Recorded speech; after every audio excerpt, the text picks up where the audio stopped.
Всем добрый вечер. Готовлю вот такую вот закуску из горького перца. Вот такой вот у меня красивый перчик уродился. В общем, как все делаю. Единственная закономерность не могу понять. В общем-то, если я чищу перец и не промываю водой, то я не чихаю.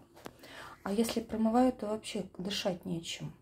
В общем, вот это я уже сделала. Тут просто перчик такой у меня более крупный.